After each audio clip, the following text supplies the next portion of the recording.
Mengawali pada pagi hari ini, mari kita mengaturkan puji syukur kehadapan Yang Widiwasa atas asung kertewarenugrahanya. Kita pagi ini dapat hadir mengikuti webinar Zoom meeting langsung dari ruang serbaguna Rumah Sakit Bayangkara Denpasar, bekerja sama dengan PMI Wilayah Bali dengan tetap mengikuti protokol kesehatan. Hadirin yang saya hormati, webinar pagi ini tentunya dalam rangka Hari Bayangkara 1 Juli 2021 dan ulang tahun Dr. Polri yang ke-75, mengambil topik donor plasma konvalesen bagi penyintas COVID-19. Seperti diketahui bahwa plasma konvalesen mempunyai efikasi yang cukup tinggi untuk COVID-19 kategori berat dan kritis, yang mana angkanya bahkan sampai mencapai 85–100%.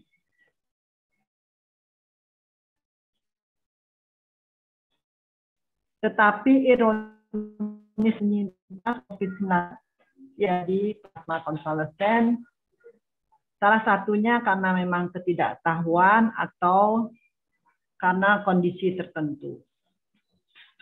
Dalam kondisi seperti sekarang ini, solidaritas yang tinggi sangat diperlukan karena sangat bermanfaat bagi orang lain yang sedang sakit COVID-19. Oleh karena itu, kami menyelenggarakan webinar ini untuk memberikan pemahaman dan mengajak rekan-rekan dan masyarakat lain saling bahu-membahu dan tolong-menolong menjadi pendonor plasma konvalesen untuk kemanusiaan, membantu rekan kita yang sedang sakit COVID-19. Setelah kegiatan ini juga diharapkan peserta dapat mensosialisasikan dan tentunya mengajak kerabat keluarga mengikuti donor plasma konvalesen ini, tentunya sudah melalui pemeriksaan atau screening nantinya. Hadirin yang saya banggakan, potensi donor plasma kalau dilihat dari jumlah penyintas di Polda Bali itu cukup tinggi. Berdasarkan data di Polda Bali per 30 Mei 2021, jadi jumlah penyintas sebanyak 1.417 orang, di mana Polri jumlahnya 1.076, PNS 63, dan keluarga 278, yang sembuh juga cukup tinggi sebesar 1.406.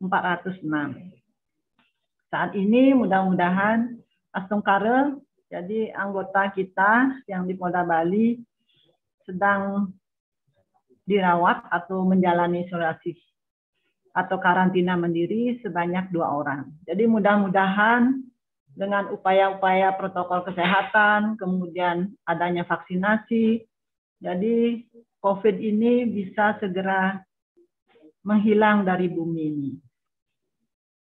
Oleh karena itu, plasma tidak bisa dibuat oleh manusia, tetapi dihasilkan sendiri oleh tubuh manusia yang telah diberikan kesembuhan oleh COVID-19 ini.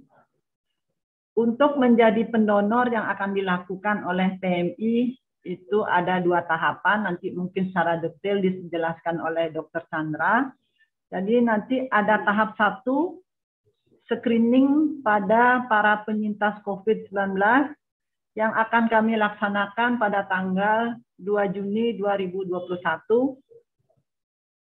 Akan kami laksanakan di ruang serbaguna Rumah Sakit Bayangkara Denpasar. Tentunya nanti pada tahap screening ini yang memenuhi syarat akan dilaksanakan donor plasma pada tahap kedua pada tanggal 7 Juni 2021. Kemudian setelah dilakukan screening, tentunya nanti Bapak Ibu sekalian yang nantinya akan melakukan donor plasma ini betul-betul menyiapkan diri, menjaga kondisi dengan baik sehingga pelaksanaan nantinya pada saat donor plasma bisa berjalan dengan baik. Pada kesempatan yang sama, pada tanggal 7 Juni nanti akan dilaksanakan pula donor darah rutin. Jadi bagi Bapak Ibu sekalian yang nanti mengikuti screening plasma, donor plasma, apabila tidak memenuhi di dalam donor plasma nanti, itu akan kita laksanakan donor darah rutin.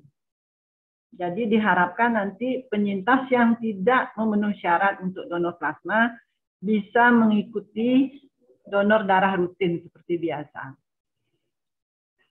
Saya berharap mudah-mudahan Bapak Ibu dapat meluangkan waktunya untuk mengikuti kegiatan tersebut sehingga betul-betul Hari Bayangkara ini merupakan momen yang baik untuk kita melakukan suatu hal yang bisa membantu di bidang kemanusiaan.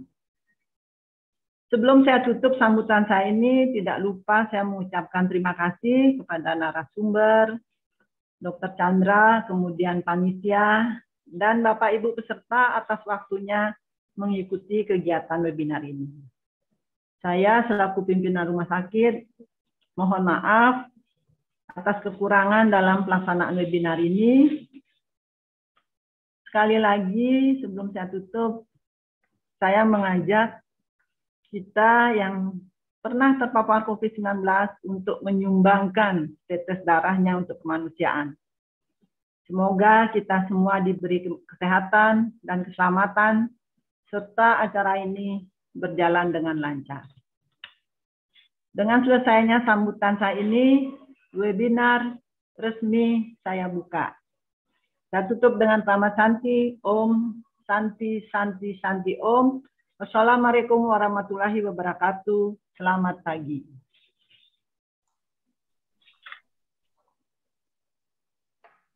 Terima kasih, Dokter. Dengan dibukanya secara resmi pertemuan ini, selanjutnya adalah materi webinar yang akan dipandu oleh Bapak Wakarungkit, Bapak Kompol Imade Jaya selaku moderator, dan juga Dr. Niputu Chandra selaku narasumber. Waktu dan tempat kami persilahkan. Cek. Baik, terima kasih Dr. Almira selaku Master of Ceremony atau MC dalam acara webinar kita di pagi hari yang cerah ini. Tentu yang pertama saya aturkan yang terhormat Ibu Kepala Rumah Sakit Bayangkara Denpasar yang telah menyediakan waktu untuk pelaksanaan webinar terkait dengan donor plasma konvalesen. Baik, begitu juga para peserta webinar pagi hari ini, saya berharap tetap dalam keadaan kondisi yang sehat. Salam sehat untuk kita semua tentunya. Baik, para peserta webinar pada pagi hari ini, jadi sebelum saya mulai, saya ingin menyapa dulu narasumber kita yang kebetulan tadi pagi barengan dengan saya hadirnya di Rumah Sakit Bayangkara Denpasar. Selamat pagi, selamat datang Dok di Rumah Sakit Bayangkara Denpasar. Dr. Niputu Chandra Indriasari. Dok, betul sekali ya.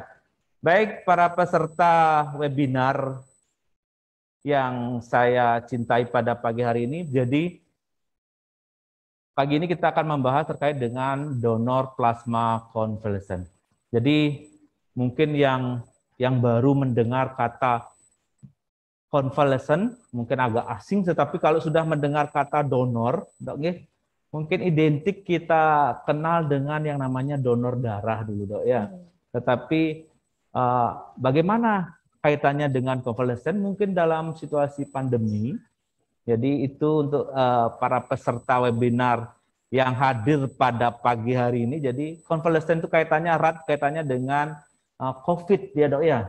Jadi identik sekali dengan COVID, betul sekali, kurang lebih seperti itu. Jadi untuk mungkin peserta webinar pagi hari ini mungkin saya sampaikan Dok, mungkin rata-rata mungkin adalah penyintas bahasanya Dok ya, yang pernah terpapar COVID, mungkin seperti itu. Jadi baik rekan-rekan, sebelum kita mulai, jadi akan saya tayangkan dulu video terkait dengan pelaksanaan donor darah konvalesen. Selamat menyaksikan.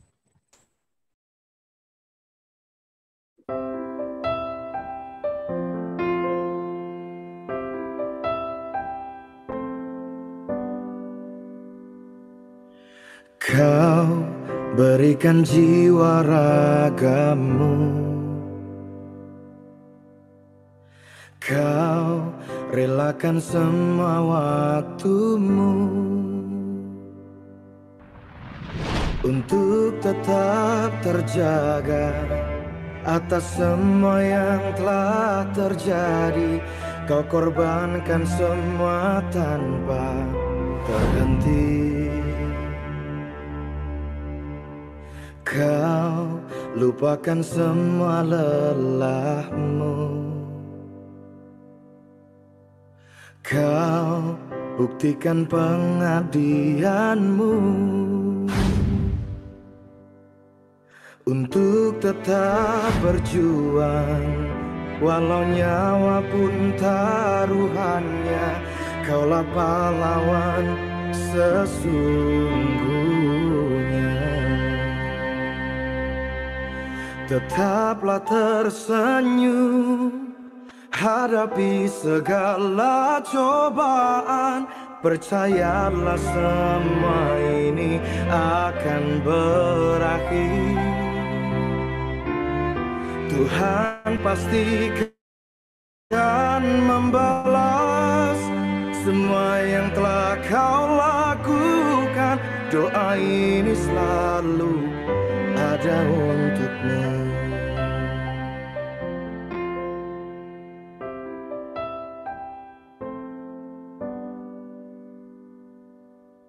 Kau lupakan semua lelahmu, kau buktikan pengabdianmu untuk tetap berjuang, walau nyawa pun taruhannya.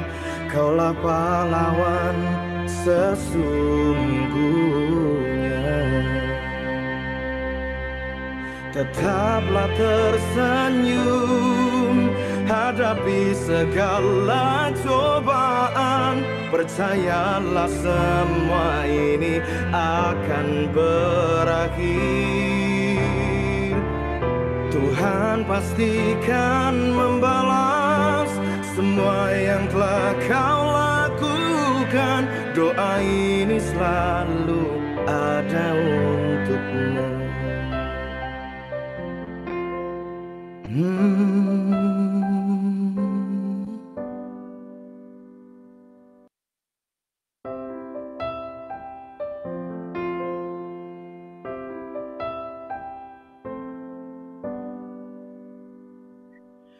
Kau berikan jiwa ragamu, kau relakan semua waktumu untuk tetap terjaga atas semua yang telah terjadi. Kau korbankan semua tanpa terhenti. Kau lupakan semua lelahmu, kau buktikan pengabdianmu untuk tetap berjuang, walau nyawa pun taruhannya. Kaulah pahlawan sesungguhnya. Tetaplah tersenyum, hadapi segala cobaan. Percayalah semua hidup berbagi bersama melawan COVID-19. Baik, demikian sudah kita saksikan bersama video terkait dengan pelaksanaan donor plasma konvalesen ya dok ya. Jadi kita satu jam kurang lebih 1 jam ke depan kita akan bersama Dr. Chandra, tentunya beliau adalah dokter umum tamat angkatan tahun 2007 di Universitas Maranatha ya dok ya. Kemudian dari tahun 2007 sampai sekarang beliau lebih banyak berkecimpung di Palang Merah Indonesia, khususnya yang di Provinsi Bali. Ya, Dok. Tapi tidak usah khawatir, beliau juga sempat menjadi dokter kecantikan sebenarnya, Dok, ya. Ya, mungkin kaitannya dengan penampilan beliau tentunya menjadi sangat terawat ya. Jadi itu mencerminkan bahwa sehat itu adalah hal yang patut kita jaga tentunya. Baik, rekan-rekan peserta webinar pada pagi hari ini, jadi saya sampaikan di sini beliau terakhir itu menjabat sebagai Head of Research and Development di Palang Merah Indonesia Provinsi Bali, kalau kurang lebih ya. Bahasanya itu bahasa Inggris soalnya ada CV-nya. Jadi saya coba terjemahkan, jadi Kepala Divisi Bidang Riset dan Pengembangan, Penelitian dan Pengembangan di Palang Merah Indonesia Provinsi Bali.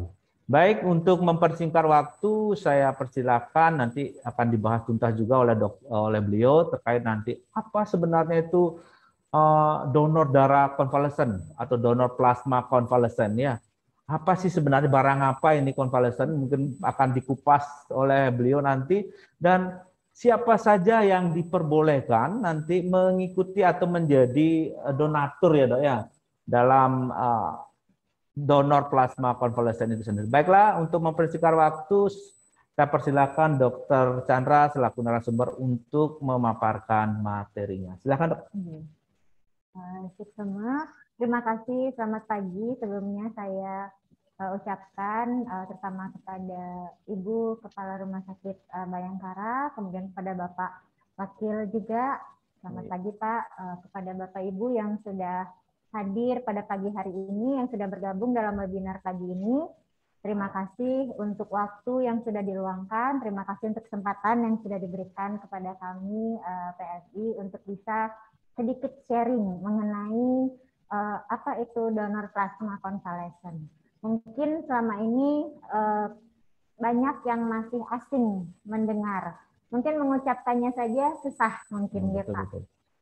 Plasma konvalesen, ada yang bilang melesetkan konvalen atau apa sebagainya.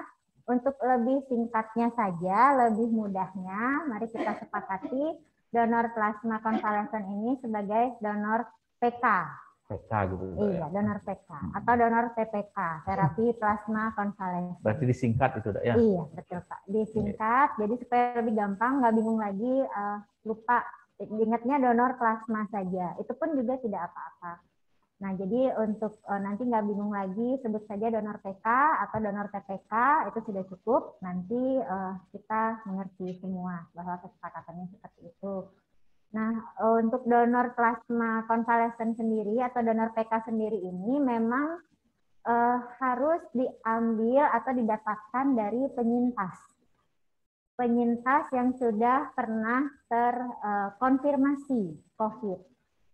Kenapa? Karena di dalam plasma dari penyintas ini terdapat antibodi yang sangat dibutuhkan, di mana antibodi ini nanti akan diharapkan dapat menetralisasi dari virus yang ada di tubuh pasien yang sedang dalam menderita COVID. Nah, antibodi ini diharapkan dapat mampu untuk mengatasi badai sitokin atau kasarnya bilang proses inflamasi yang terjadi di dalam tubuh pasien COVID. Jadi untuk saat ini, sampai saat ini, rekomendasi untuk pemberian plasma konvalesen ini lebih diutamakan pada pasien dengan gejala sedang. Meskipun pasien berat juga ada yang sudah digunakan juga, tetapi mungkin dengan dosis yang berbeda. Itu tergantung dari kebijakan dan dokter penanggung jawab pasien yang merawatnya. Mungkin begitu, Bapak. Okay. Ya, untuk pengenalan donor plasma.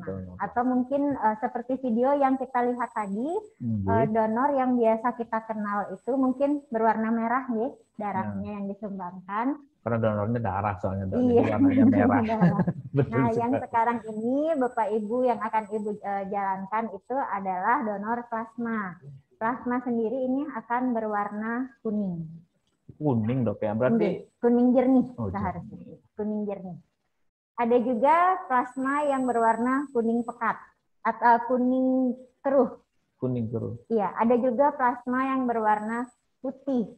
Apa yang membedakan Putih. kenapa warnanya berbeda, Dok? Iya, jadi begini, plasma yang normal itu akan berwarna kekuningan dan jernih. Tidak seharusnya plasma yang normal itu tidak keruh atau bahkan tidak berwarna putih. Jika memang kita temukan plasma yang keruh atau berbeda warna selain kuning jernih itu, Pak, itu berarti ada kemungkinan kalau plasmanya berwarna putih dia lipemik atau yang kita kenal ada kandungan lemak di dalam plasmanya. Berarti cenderung yang dari, mohon maaf ya, yang mungkin agak lebih lah, kelebihan di berat badan itu, Dok, ya, apa itu akan mempengaruhi dari warna plasmanya, Dok? Betul. Tapi kadang tidak selalu dari yang kelebihan berat badan saja, Pak. Dok. Yang kurus seperti saya juga. Ada lemaknya juga, Dok, ya? Banyak yang memang plasmanya keruh begitu. Bahkan putih seperti susu. Nah, kalau plasmanya kita dapatkan seperti itu kita tidak bisa gunakan begitu. Atau ada yang berwarna plasmanya sangat kuning sekali, kuningnya berlebih, jadi kayak hiperpigmentasi begitu. Mungkin karena itu bisa disebabkan karena zaman COVID ini banyak masyarakat yang mengkonsumsi vitamin atau suplemen atau apapun yang dianggap mampu untuk membantu menjaga daya tahan tubuh. Nah, mungkin warna dari ini dapat memberikan warna kepada plasmanya sehingga terjadilah sedikit perubahan warna pada plasma tersebut. Nah, kalau plasmanya ada dalam keadaan seperti itu juga, itu tidak bisa kita gunakan ke pasien. Nah, itu kenapa penting juga kita sebagai calon pendonor untuk menjaga kesehatan kita, pola makan kita, pola hidup kita, itu untuk menjaga supaya plasma kita tetap ada dalam keadaan baik. Tadi Dok sudah menjelaskan apa itu plasma lah, Dok, ya. Kalau kita tadi mungkin saya kena juga ini karena susah menyebutkan, Dok, ya. Jadi disingkat TPK begitu, Dok, ya. TPK, baik Bu Dokter. Jadi itu sudah terkait dengan definisi mungkin, Dok, ya, apa itu plasma, apa itu konvalesen, kemudian plasma itu ada beberapa warna, mungkin dipengaruhi oleh kondisi tubuh, kalau bisa saya ambil kesimpulan sedikit. Baik, berikutnya mungkin, Dok, kaitannya dengan siapa saja, mungkin tadi sudah dibahas sepintas, ya, disinggung sedikit terkait dengan yang boleh mengikuti donor plasma konvalesen ini, itu notabene harus pernah terpapar. Nah, ini. Dan kebetulan juga peserta webinar kita pagi hari ini, Dok, jadi itu rata-rata adalah penyintas. Jadi apakah semua penyintas diperbolehkan atau ada syarat-syarat khusus yang diperlukan sehingga bisa untuk mengikuti menjadi peserta donor plasma itu sendiri, Dok? Silakan. Jadi diutamakan memang harus dari penyintas, Pak. Tetapi memang tidak semua penyintas bisa menjadi pendonor plasma. Jadi ada syarat-syarat yang memang harus dipenuhi oleh calon pendonor. Itu pertama memang harus dari yang pernah terkonfirmasi, Pak. Jadi tidak hanya dari terkonfirmasi, itu maksudnya adalah mendapatkan hasil swab PCR positif. Kalau hanya menggunakan rapid itu belum terkonfirmasi namanya. Jadi memang harus ada hasil swab PCR positif dan dapat ditunjukkan. Kemudian yang kedua itu bisa laki-laki dan perempuan bisa menjadi pendonor plasma, hanya saja untuk wanita itu dibatasi. Wanita diharapkan yang belum ada pernah riwayat hamil.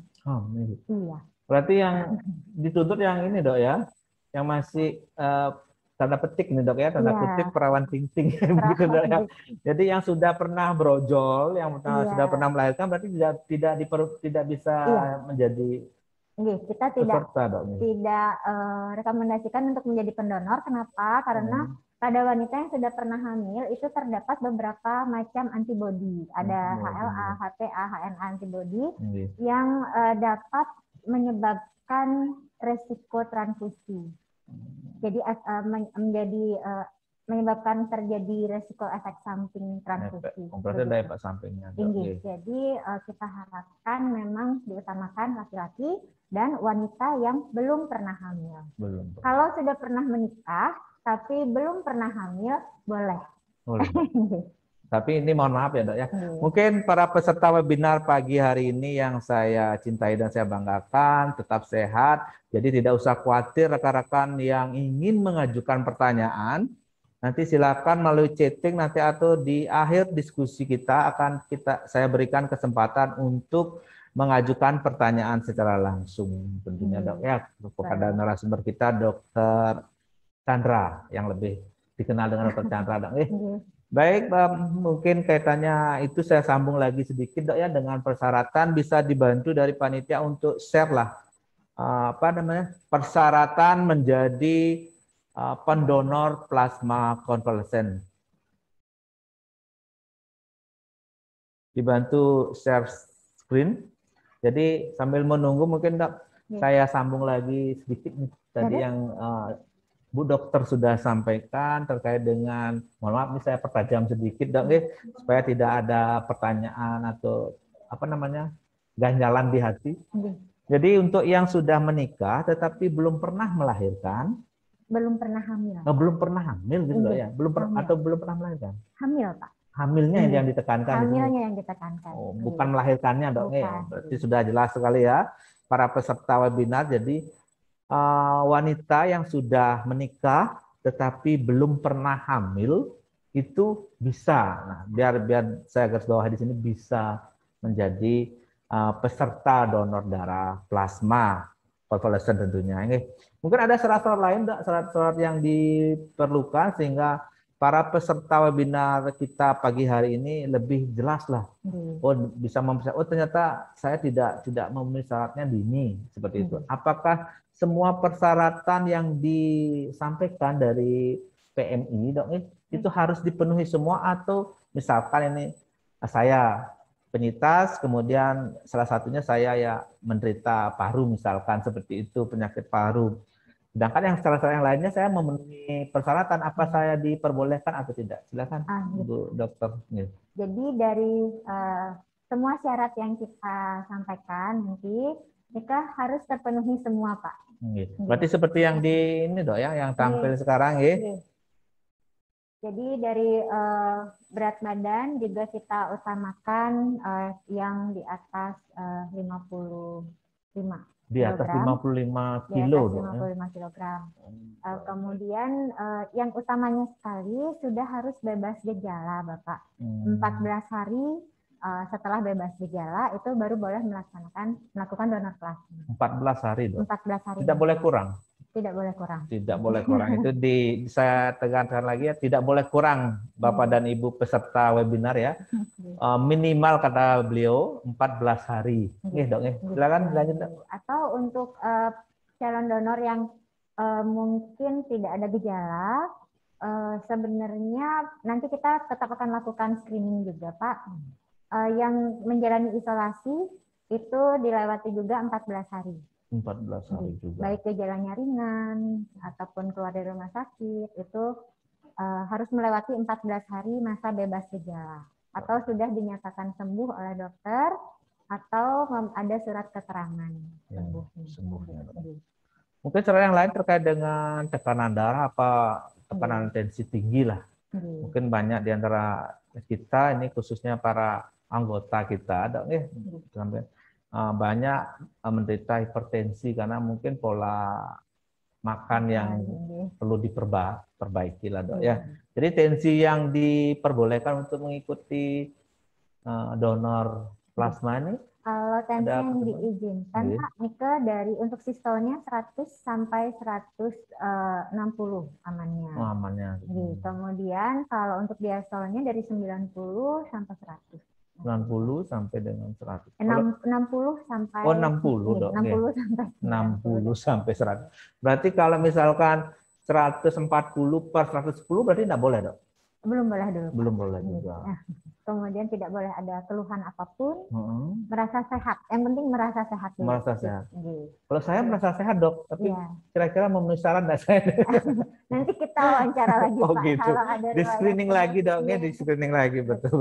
Jadi tidak boleh ada riwayat penyakit, mungkin gangguan ginjal, paru-paru, jantung, dan sebagainya. Atau menderita penyakit infeksi seperti itu. Habis kena tipes, demam berdarah, seperti itu juga nanti kita ada screening. Ada tahapan Kita screening. wawancara lagi. Baik, Bu Dokter Chandra, terima kasih untuk penjelasannya terkait dengan pengertian TPK ya, Dok ya. Tadi kalau disingkat, Dok ya, biar kita tidak istilahnya salah mengucapkan. Kemudian apa persyaratan yang diperbolehkan untuk menjadi pendonor juga sudah disampaikan. Mungkin dari rekan-rekan peserta webinar, sekali lagi saya ingatkan kalau masih mau mengajukan pertanyaan, silakan sampaikan di kolom chat terlebih dahulu atau nanti di akhir diskusi atau perbincangan kita dengan Dr. Chandra selaku narasumber, saya akan membuka sesi untuk tanya jawab langsung, Dok.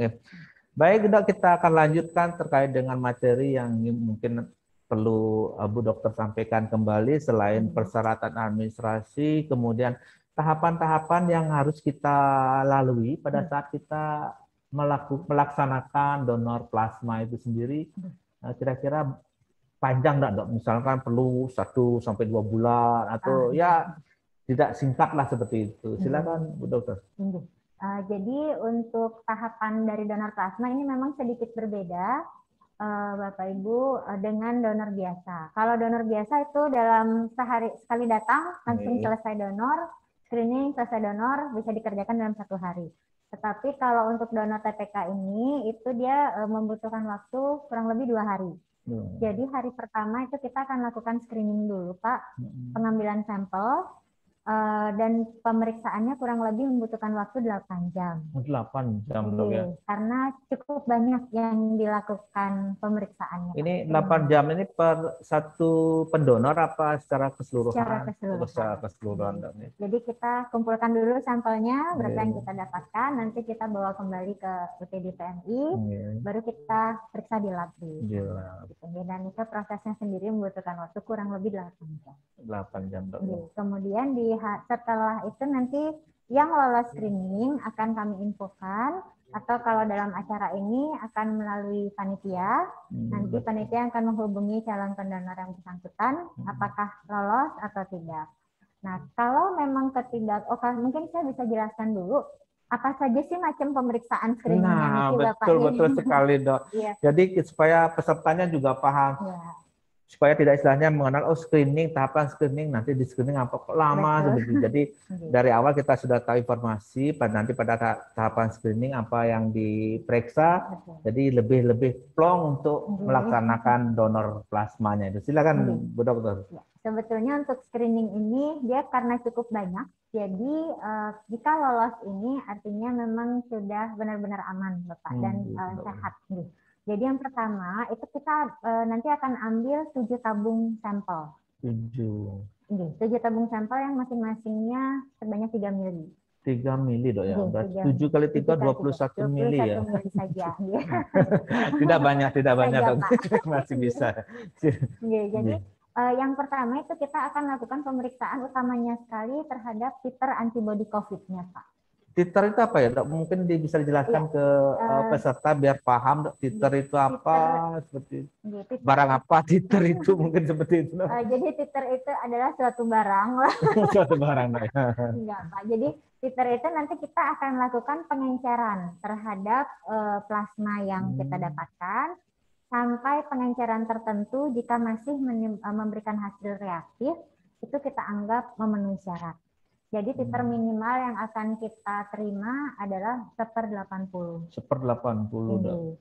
Kalau misalkan di bawah tidak diterima, Dok? Kalau kurang dari itu tidak bisa, tidak, Pak. Karena titer 1/80 itu yang dianggap memiliki nilai sebanding dengan titer netralisasi antibodi. Mungkin perlu dijelaskan kembali, Dok, terkait dengan titer juga peserta webinar supaya paham. angka 1/80 itu kondisi peserta itu seperti apa, Dok? Misalnya kalau misalnya 1/80 itu dianggap oh sudah antibodinya sudah bagus, atau misalkan di bawah itu oh masih tahap perlu penyembuhan lah seperti itu, Dok. Lanjut. Kalau titer sendiri tidak ada terkait dengan penyembuhan Oh, tidak Pak. terkait, Dok. Ini hanya respon tubuh saja terhadap infeksi COVID yang kemarin didapatkan. Jadi ini kemarin sih sempat ada dibahas dalam webinar-webinar juga, Pak. Jadi terkait dengan gejala yang dialami. Jadi biasanya semakin berat gejala yang dialami, semakin lama masa perawatannya, biasanya titernya akan semakin kuat. Semakin kuat. Begitu. Jadi sebanding dia dengan titer ini. Sangat menarik sekali ya, Bu Dokter ya. Jadi peserta webinar, jadi semakin lama dirawat, titer semakin tinggi. Saya jadi ingin bertanya di sini langsung ke Ibu Dokter ini ya, bagaimana dengan penyintas yang mungkin lebih dari sekali nih, Dok? Berarti dia 2 kali diisolasi, berarti titernya tinggi nih, Dok ya, kira-kira ya. Tetapi Pak, titer ini bisa menurun. Oh, bisa menurun. Saya pikir dia akan naik terus. Tidak, jadi biasanya titer akan menurun setelah 3 bulan. Setelah 3 bulan. 3 bulan dari 3 bulan dari sembuh. Dari sembuh, Dok. Ini. Jadi dari dinyatakan Sembuh. negatif atau sembuhnya? Dinyatakan sembuh. Oh, sembuh. Pak. Betul. Atau negatif juga adalah indikasi untuk sembuh. Kalau Sembuh. dulu kan kita pakai 2 kali negatif, itu sudah dianggap sembuh dan tidak ada gejala. Tapi sekarang ketentuan untuk itu tidak berlaku lagi. Jadi memang hanya dipantau dari gejala saja. Dari gejala saja. Dan memang dari DPJP-nya yang menentukan sudah sembuh atau belum seperti itu. Gitu. Jadi semakin lama memang mendapatkan hasil yang positif itu kan beberapa kali selama masa karantina itu akan atau perawatan akan dilakukan swab PCR, Pak. Jadi selama positifnya itu semakin lama ya biasanya dia sebanding dengan titernya. Dia akan semakin kuat. Semakin kuat, Dok. Betul. Semakin lama. Jadi ini suatu apa namanya istilahnya penyemangat ya bagi rekan-rekan yang pernah terkonfirmasi positif COVID. Jadi mungkin kemarin ada keluhan, Dok ya, saya sampaikan. Jadi sepertinya sudah dijawab langsung oleh Dokter Chandra tadi. Kenapa saya positifnya kok lama, Dok, gitu loh. Sekarang di swab positif, kemudian lagi seminggu lagi di swab positif. Nah, bahkan ada yang sampai lebih dari 1 bulan lah, Dok, baru positif. Berarti sudah terjawab ya, mungkin dari Dokter Chandra. Tenang, baik Bapak Ibu peserta webinar. Jadi kalau pernah terkonfirmasi positif dalam jangka waktu yang lama, berarti kemungkinan besar titernya juga mantap lah, tinggi, bagus. Diharapkan, betul. Jadi kembali kita akan ke materinya Ibu Dokter terkait dengan nanti pelaksanaan plasma, donor plasma konvalesennya. Kira-kira nanti pada saat pelaksanaan donornya nih, Dok. Jadi masing-masing kita berbicara per individu lah, Dok. Jadi kalau pelaksanaan secara global mungkin nanti ada kepanitiaannya. Jadi kita coba rangkum terkait dengan per individu. Nah, masing-masing misalkan satu pendonor itu membutuhkan waktu berapa lama seperti itu, Dok. Bisa saja mungkin Bapak dan Ibu nanti peserta webinar ikut menjadi peserta donor, jadi mereka bisa merancang jadwalnya untuk melaksanakan donor seperti itu, Dok. Jadi Pak, untuk metode pengambilan dari PTK ini itu ada 2 sebetulnya. Oh, ada 2 metodenya, Dok. Ini kita sudah berbicara untuk tahap donor yang kedua, Pak. Yang tahap pertama nih ke screening, kemudian hari kedua akan dilakukan pelaksanaan donor. Nah, pada saat screening itu akan dilakukan identifikasi vena juga, Pak. Identifikasi vena itu untuk menentukan apakah donor yang bersangkutan memenuhi syarat untuk diambil dengan mesin aferesis atau tidak. Mesin aferesis. Jadi di video tadi yang mesin warna kuning itu, Pak, yang dipasang banyak kabel. Banyak kabel. Ya, itu berarti kayak EKG, Dok ya, kalau lihat banyak kabel, banyak selangnya. Itu ada syarat vena tertentu. Dia harus besar, harus jelas. Jadi untuk memastikan bahwa proses nanti akan lancar. Karena prosedur untuk donor plasma dengan menggunakan mesin ini sendiri nanti akan berlangsung kurang lebih 40 menit. 40 menit. Cukup lama juga, Dok ya. Cukup lama. Jadi nanti rekan-rekan peserta webinar jika nanti memenuhi syarat untuk mengikuti donor plasma, jangan lupa mungkin menyiapkan hiburan sendiri Betul. di handphone sambil menunggu pelaksanaan pelaksanaan donornya. Betul. Tentunya ya, Dok. Jadi saya sedikit tertarik kembali yang dijelaskan Ibu Dokter Chandra tadi, apa namanya, identifikasi pena ya, Dok ya. Mungkin kaitannya dengan persyaratannya ini, Dok. Ternyata ada kaitannya dengan gender sedikit, Dok ya. Mungkin di wanitanya dikhususkan tadi tidak pernah hamil seperti itu. Mungkin rata-rata kaitannya dengan penanya kembali, Dok. Nah, jadi identik kalau wanita itu memiliki pena yang kecil, Dok. Jadi sudah mengkhusus jadinya persyaratannya. Baik, Bu Dokter. Terima kasih. Mungkin ada yang ingin disampaikan kembali. Saya persilakan, Dok. Jadi nanti untuk pendonor yang memang tidak bisa diambil dengan metode aferesis, dengan mesin aferesis, itu akan kita ambil dengan cara biasa, Pak. Jadi seperti donor biasa. Nah, bedanya itu kalau dengan mesin aferesis, produk kita terima jadi. Jadi hasilnya sudah plasma yang memang murni plasma. Kalau untuk dengan teknik biasa itu pasti akan diambil dengan whole blood-nya sekalian, dengan sel darah merahnya juga. Nanti sampai dibawa lagi ke lab di UTD PMI, baru kita proses lagi, diproses kita ulang pisahkan. kembali. Dan ini bedanya juga kalau dengan donor plasma, Pak, kita akan bisa mengambil lebih banyak donor, lebih banyak plasma. Minimal yang kita ambil nanti 400 ml, Bapak. Jadi ada 400 sampai 800 ml, tergantung dari berat badan pasiennya juga, berat badan donornya juga. Kalau dengan donor biasa itu hanya akan didapatkan 200 ml plasma saja. 200. Jadi sebenarnya yang kita harapkan atau memang metode yang direkomendasikan adalah dengan mengambil dengan mesin. Kenapa? Karena untuk satu pasien itu minimal dibutuhkan 400 ml plasma. Satu pasien yang akan dibagi dalam 2 dosis, Pak. Ini ke standar terapinya. Tapi setiap pasien dengan kondisi yang berbeda mungkin akan membutuhkan dosis yang berbeda lagi. Nah, jadi karena sehubungan dengan donor plasma ini sangat susah kita dapatkan. Tolong diingat itu peserta ya, sudah ditekankan lagi sama Ibu Dokter narasumber kita. Sangat susah loh. Sangat susah sekali mendapatkan plasma, Dok ya, donor plasma konvalesen. Silakan, Dok. Betul. Jadi kita sedapat mungkin kita akan ambil dengan mesin, Bapak, untuk bisa memenuhi minimal dosis satu terapi untuk satu pasien dari satu orang pendonor. Kalau pendonornya tidak memenuhi syarat diambil dengan metode biasa, itu kita membutuhkan 2 orang donor untuk bisa minimal 2 orang donor untuk bisa menterapi satu orang pasien.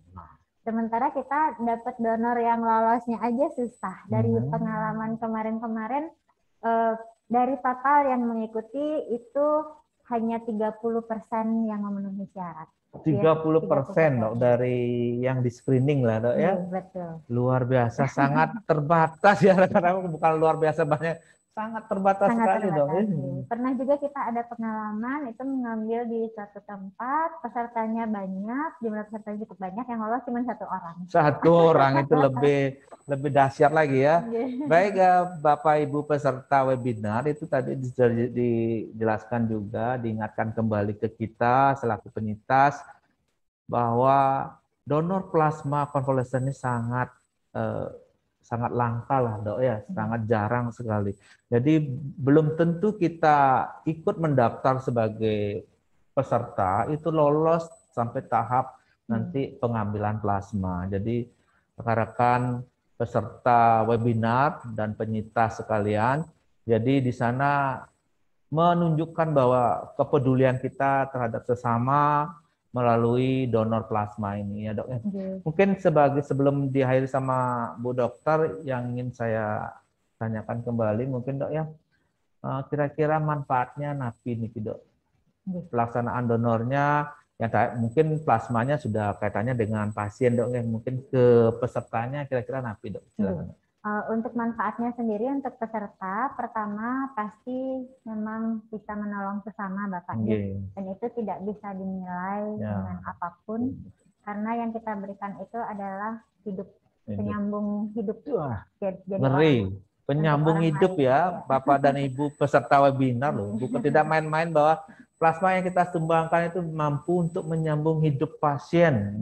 Ingat itu Bapak dan Ibu sekalian. Silakan. Itu hal yang paling sangat tidak bisa kita nilai harganya. Kemudian yang kedua, manfaat yang memang secara fisiknya itu Bapak Ibu kan nanti akan diambil screening 7 tabung sampel. Kalau donor biasa itu tidak ada proses screening seperti itu.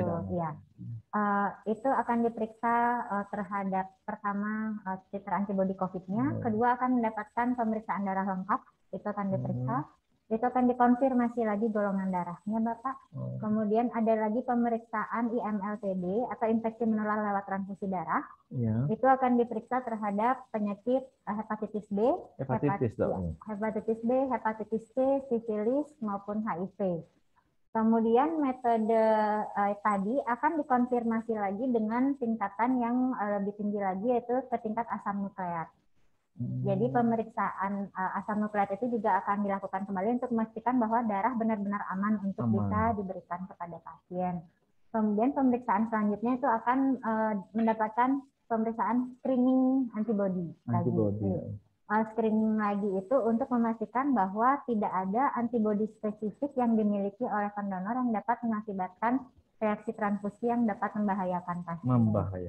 Dan yang terakhir itu ada namanya cek titer netralisasi antibodi. Titer netralisasi antibodi, seberapa ampuhkah antibodi kita untuk bisa menetralisasi virusnya tersebut. Tapi pemeriksaan ini kami kirimkan ke Jakarta.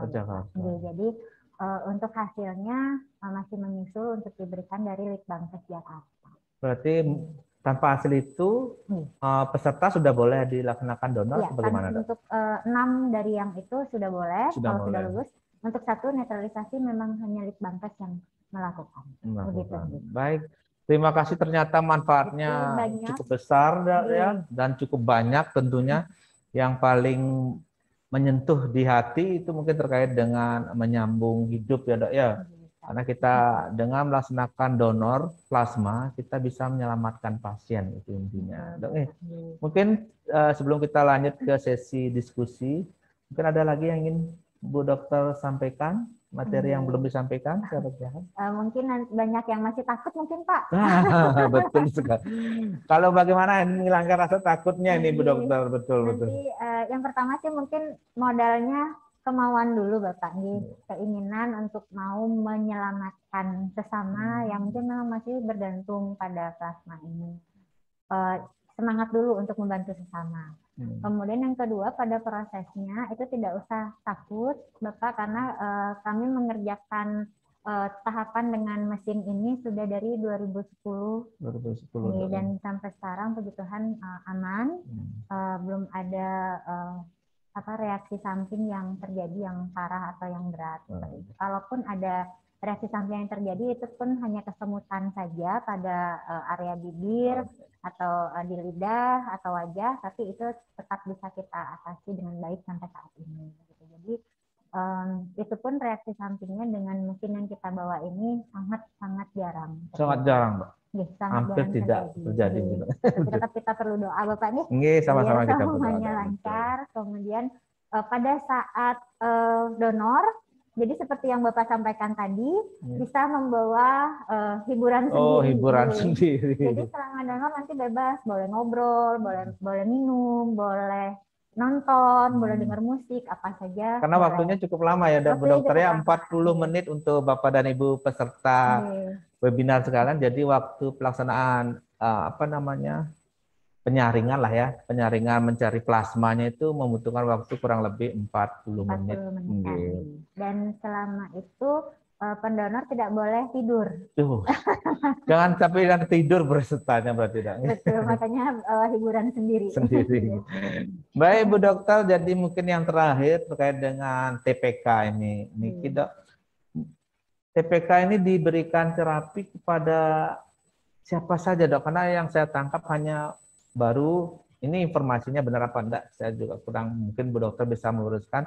Untuk pasien COVID apa bisa dipergunakan untuk pasien-pasien yang lain TPK ini silakan. Untuk saat ini TPK ini hanya diberikan yang didapat dari penyintas COVID hanya diberikan untuk pasien COVID saja, Bapak. Karena itu ada antibodi khusus dia, punya antibodi COVID. COVID-nya. Iya, betul. Oh, mungkin ada satu lagi Pak pertanyaan. Mungkin ada yang memang kami menerima cukup banyak pertanyaan seperti ini. Banyak yang semangat ingin menjadi pendonor plasma, tetapi tidak pernah terjangkit COVID, belum pernah. Tetapi sudah mendapatkan vaksin. Nah, itu bagaimana itu, Dok? Apakah boleh seperti itu? Iya, betul jawabannya mohon maaf tidak boleh. Jadi untuk Bapak Ibu, jadi tidak penyintas intinya di sini, tidak pernah terkonfirmasi, tidak memenuhi syarat untuk mengikuti donor plasma, Doknya berarti gitu ya. Sudah dikunci sama Bu Dokter ini. Dan ada lagi pertanyaan, oh kalau saya sudah pernah menjadi penyintas dan sudah mendapatkan vaksin, apakah tetap masih bisa menjadi pendonor plasma? Itu jawabannya masih bisa. Masih bisa, Dok. Tetapi dengan syarat harus menuntaskan dulu vaksin keduanya. Setelah vaksin kedua itu diberi jarak 1 bulan. Setelah vaksin kedua baru boleh menjadi donor plasma. Kenapa harus 1 bulan? Karena kita harus mengobservasi kipinya itu. Kipinya. Jadi kalau sudah dipastikan benar aman, tidak mengalami kipi, baru bisa kita mendonorkan.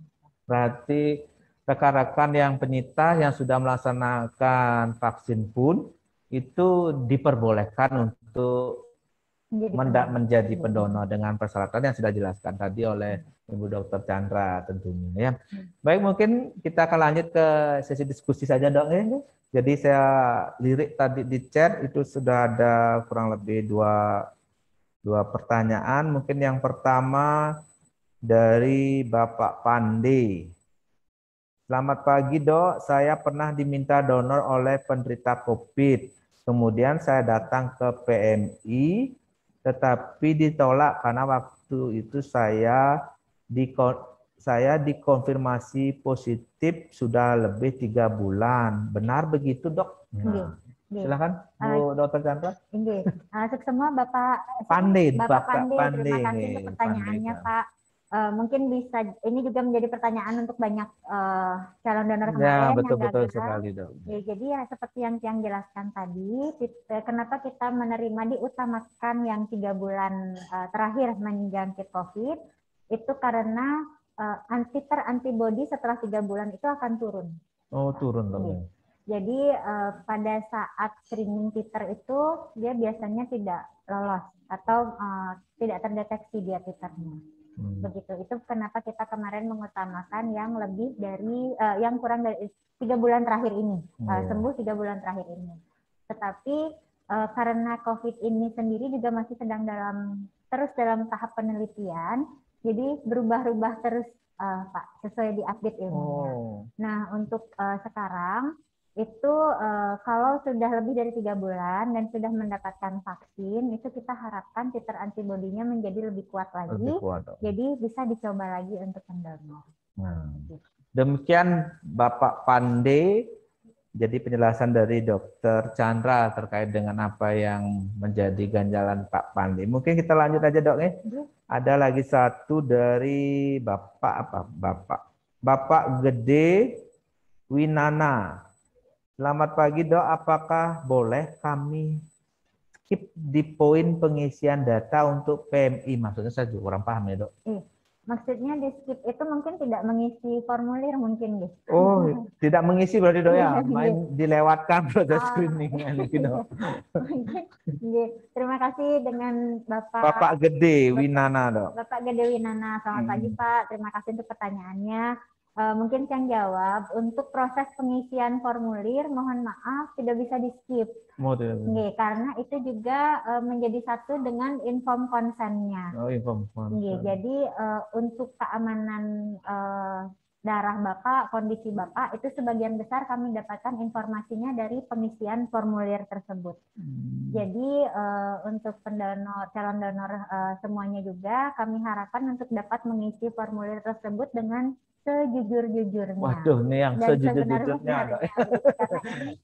Berkaitan dengan keamanan dan kualitas dari plasmanya.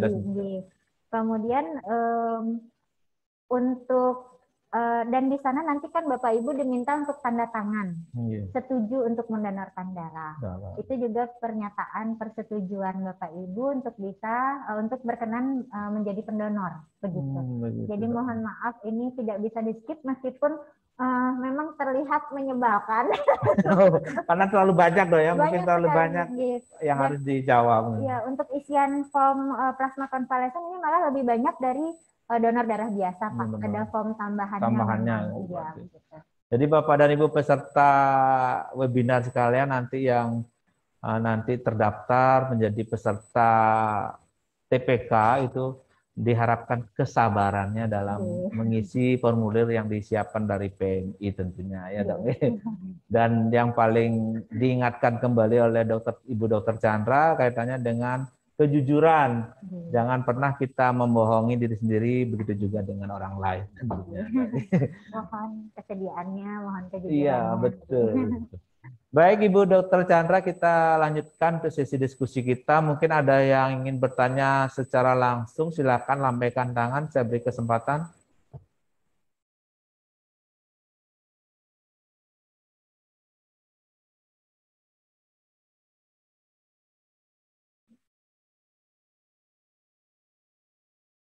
Silakan, mungkin ada yang mungkin bertanya secara langsung supaya lebih detail, lebih mengena. Nah, mungkin kebetulan juga Ibu Dokter narasumber kita ini luar biasa pagi hari ini ya, sangat energik sekali membawakan materinya. Saya berharap Bapak dan Ibu peserta tidak ada yang ngantuk tentunya, bahkan silakan, mungkin ada yang ingin bertanya secara langsung, silakan lambaikan tangannya, kami beri kesempatan. Jadi sambil menunggu, ada yang ingin bertanya? Silakan di admin. Ya. Di mute.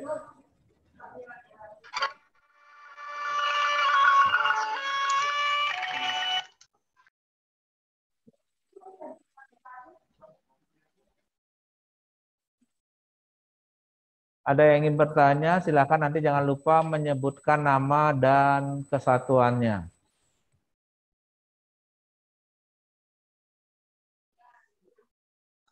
Baik, sambil menunggu mungkin saya lanjutkan ke Bu Dokter ke pertanyaan selanjutnya dari Bapak Arung Sangkalia. Selamat pagi Dok. Untuk penyintas bulan Januari berarti bisa mengikuti Dok? Untuk saat ini kita buka dulu, tetap kita buka untuk kesembuhan dari awal Januari itu tetap bisa menjadi pendonor. Tetap bisa Dok? Tetap bisa Pak. Januari asal belum boleh. Kalau belum vaksin gimana Dok? Belum vaksin kita coba saja dulu. Oh coba, berarti Pak Arung, jadi untuk penyintas yang di bulan Januari itu masih diperbolehkan untuk mengikuti proses donor ya. Pertama mungkin nanti akan melalui proses screening tentunya Bu Dokter.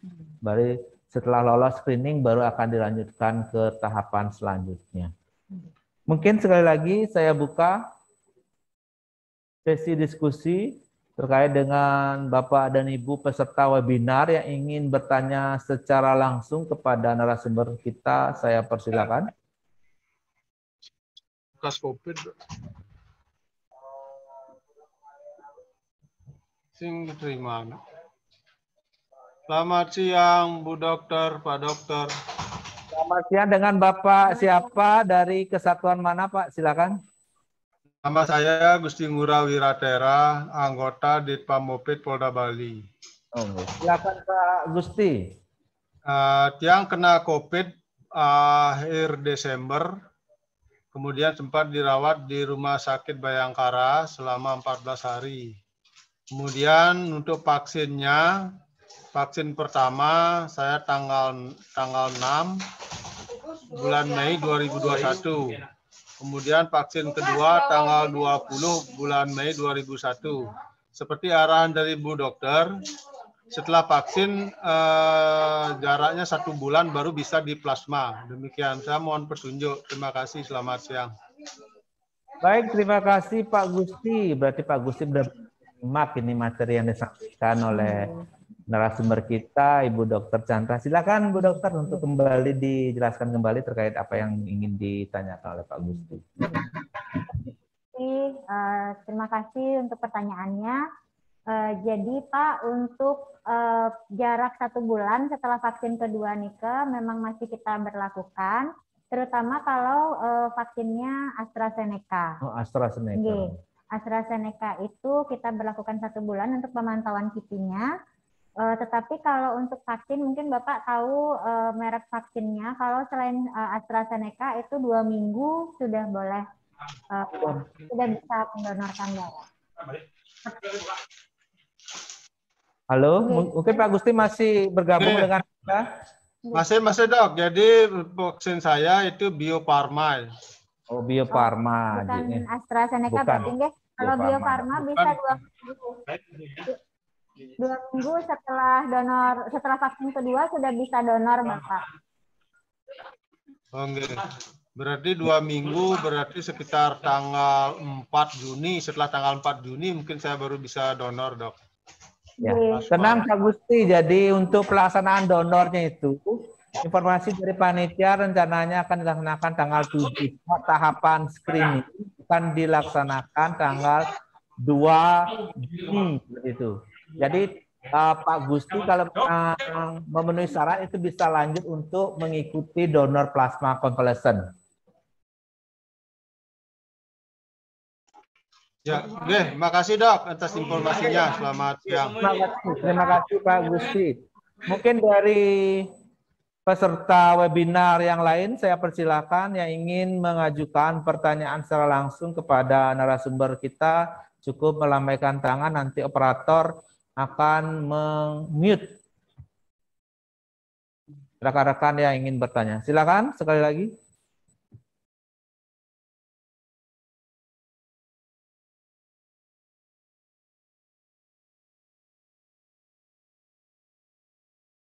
Mungkin ada yang ingin bertanya secara langsung?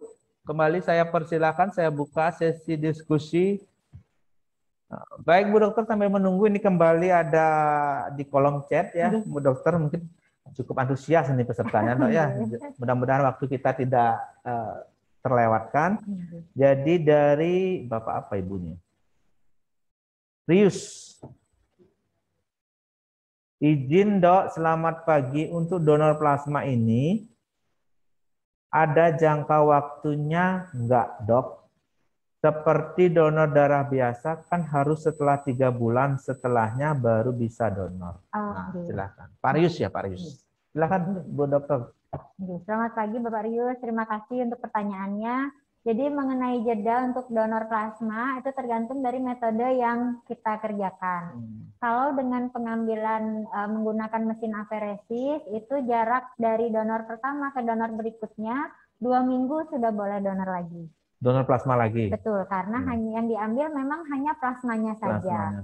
Sel darah merah dan sel-sel yang lain akan dikembalikan lagi ke tubuh pendonor pada saat donor tersebut. Karena menggunakan mesin Pak. Kemudian kalau memang diambil dengan metode whole blood atau seperti donor biasa, itu jarak donornya tetap 2 bulan. 2 bulan. Begitu. Berarti sudah jelas sekali ya Pak Rius ya. Jadi jika proses ataupun metode pengambilannya itu secara langsung menggunakan mesin, Bapak dan Ibu yang sudah pernah mengikuti donor plasma konvalesen itu 2 minggu sudah bisa berpartisipasi kembali untuk mendonorkan plasmanya. Sedangkan untuk metode jika pengambilannya dilakukan metodenya secara manual lah dong, bahasanya manual itu mengikuti aturan donor darah biasa, berarti 2-3 bulan berikutnya baru boleh didonorkan. Demikian Pak Rius, mungkin ada kembali yang ingin disampaikan atau ingin bertanya sebelum waktunya sih tinggal 1 menit. Mungkin ada yang ingin bertanya secara langsung, saya kembali buka, beri kesempatan kepada Bapak dan Ibu peserta webinar sekalian untuk menyampaikan pertanyaan kepada narasumber kita. Cukup dengan melambaikan tangan, nanti akan di-mute oleh operator, sebutkan nama dan kesatuannya. Saya persilakan.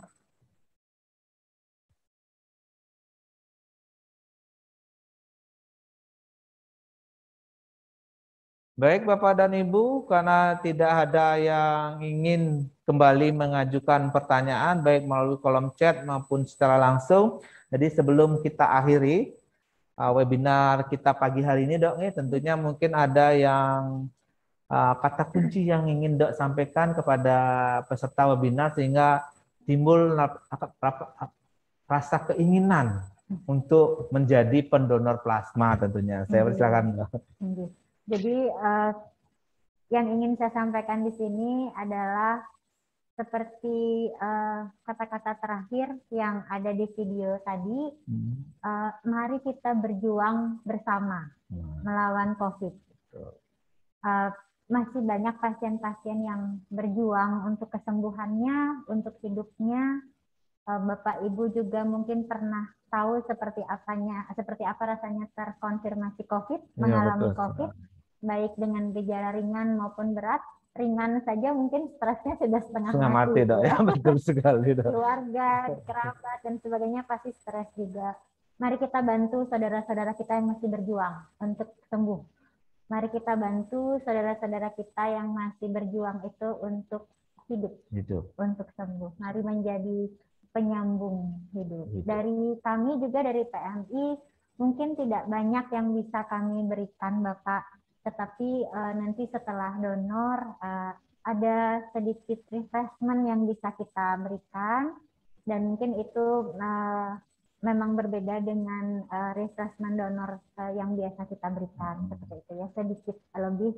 Harapannya bisa membantu mempertahankan cairan di dalam tubuh, membantu menambah cairan, imunitasnya juga, seperti itu. Baiklah, terima kasih Bu Dr. Chandra, tentunya dokter kita cantik pagi hari ini sudah menjadi narasumber kita terkait dengan pelaksanaan donor plasma konvalesen. Saya berharap rekan-rekan peserta webinar sekalian, Bapak dan Ibu peserta webinar sekalian sudah memahami terkait dengan apa itu donor plasma konvalesen sehingga tergugah hatinya untuk mengikuti menjadi peserta donor plasma konvalesen itu sendiri. Baik, atas nama institusi kami aturkan terima kasih kepada Ibu Dr. Chandra sudah meluangkan waktunya dan juga memberikan pengetahuan yang lebih kepada kami terkait dengan donor plasma konvalesen. Baik, saya akhiri sesi webinar pagi hari ini dengan Om Santi Santi Santi Om. Selanjutnya saya kembalikan ke MC Dr. Amelia. Terima kasih Bapak Wakarungkit, Pak Jaya telah memandu pertemuan kita pagi ini. Terima kasih juga untuk Dr. Chandra atas penjelasannya yang sangat komprehensif mengenai donor plasma konvalesen itu. Seberapa pentingnya terapinya sehingga dibutuhkannya relawan-relawan yang bersedia untuk mendonorkan darah plasma konvalesennya. Seperti yang tadi Bapak Jaya sudah jelaskan, semoga dari pertemuan pagi ini membuahkan pencerahan kepada bapak-bapak dan ibu-ibu para calon pendonor. Untuk diingat kembali oleh para peserta, nanti screening akan dilakukan pada tanggal 2 dan 3 Juni 2021. Yaitu hari Rabu dan hari Kamis ini. Nanti untuk kehadirannya tuh Bapak dan Ibu-Ibu boleh memilih tanggalnya tanggal 2 atau tanggal 3 sesuai ketersediaan waktu masing-masing. Mulai jam 7 pagi di Rumah Sakit Bayangkara Denpasar. Nanti hasil screeningnya akan disampaikan oleh tim rumah sakit ke peserta via telepon sekitar sore, malam, atau sekitar kebesokan harinya. Nanti dikonfirmasi lagi untuk kehadiran para peserta di tanggal 7.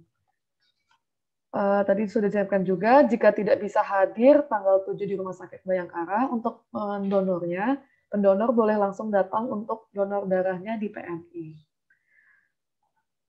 Kemudian untuk persiapan donor, pada saat screening, peserta diharapkan untuk membawa identitas KTP, seperti KTP atau kartu keluarga, dan kemudian hasil swab PCR yang positif saat dirawatan positif.